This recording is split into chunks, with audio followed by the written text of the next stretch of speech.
Doctor Vijayabhaskar masters in orthopaedic. ఈరోజు మనం చర్చించుకున్న విషయం తొంటి.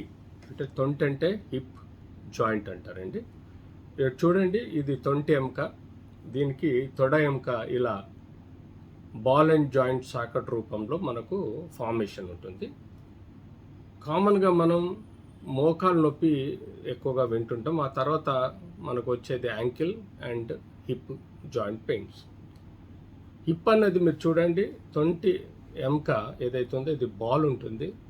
అలాగే ఇక్కడ socket type of formation joint ఉంటుంది. దీన్ని మనం హిప్ జాయింట్గా పరిగణలో తీసుకుంటాం. ఈ హిప్ జాయింట్ మనకు కామన్గా వచ్చే కంప్లైంట్స్ ఏంటంటే, దానిలో బ్లడ్ సర్క్యులేషన్ ఈ యొక్క హెడ్కు సప్లై చేసే రక్తనాళం ఇలా వెళ్తుంది.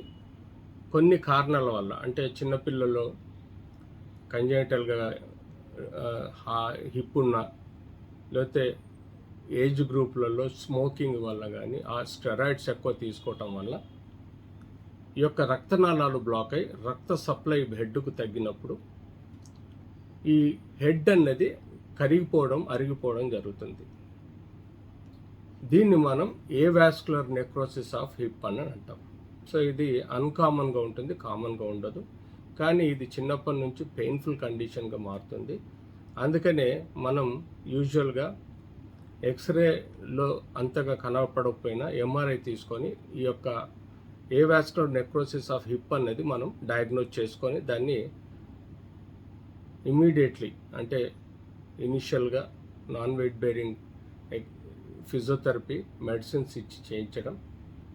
అది కాని పరిస్థితుల్లో మనం కోర్ డీకంప్రెషన్, అంటే ఈ పక్కన ఎముక నుంచి రంధ్రం హెడ్లోకి చేసి దానికి రక్త సప్లై పెరిగే విధంగా చూడడం. మూడోది, టోటల్గా ఈ హెడ్ అరిగిపోయినప్పుడు దానికి రీప్లేస్మెంట్, జాయింట్ రీప్లేస్మెంట్ సర్జరీ అనేది, హిప్ జాయింట్ రీప్లేస్మెంట్ సర్జరీ అనేది చేసి ఈ యొక్క ఏవాస్కులర్ నెక్రోసిస్, అంటే అంటే న్యూట్రిషన్, ఈ హెడ్కి ఇచ్చే న్యూట్రిషన్ రక్తం కాబట్టి ఆ రక్తనాళం బ్లాక్ అవటం వల్ల మనకు ఈ యొక్క ఏవాస్కులర్ నెక్రోసిస్ని ఇలా ట్రీట్ చేయడం జరుగుతుంది. సో ఈ బాల్ అండ్ జాయింట్ అనేది మన యాక్టివిటీలో most and right part of the body. యూజువల్గా ఆఫ్టర్ ద ఏజ్ ఆఫ్ 40-45 ఎక్కువగా ఆడవాళ్ళలో కొన్ని హార్మోనల్ చేంజెస్ వల్ల, పోస్ట్ మీనోపాజల్ అంటే పీరియడ్స్ అయిపోయిన తర్వాత వాళ్ళలో హార్మోనల్ చేంజెస్ వస్తుంటాయి.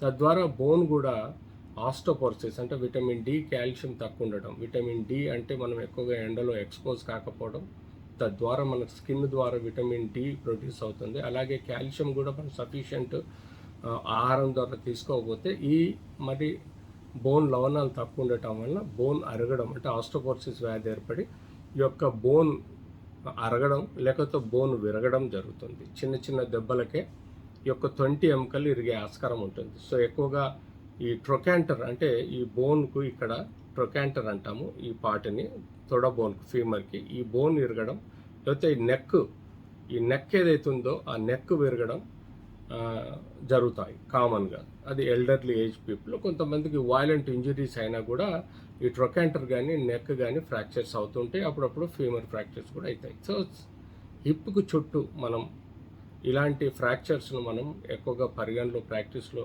జాగ్రత్త తీసుకోవాల్సిన అవసరం ఉంటుంది. సో చిన్నపిల్లల్లో కంజెనిటల్ డిస్లొకేషన్ ఆఫ్ హిప్ అని పుట్టుక తర్వాతలోనే, ఫీటస్లోనే ఈ జాయింట్ జరిగిపోవడం, ఆ తర్వాత కూడా ఈ కంజెనిటల్గా జాయింట్ బయటికి రావడం అనేది ఉంటుంది.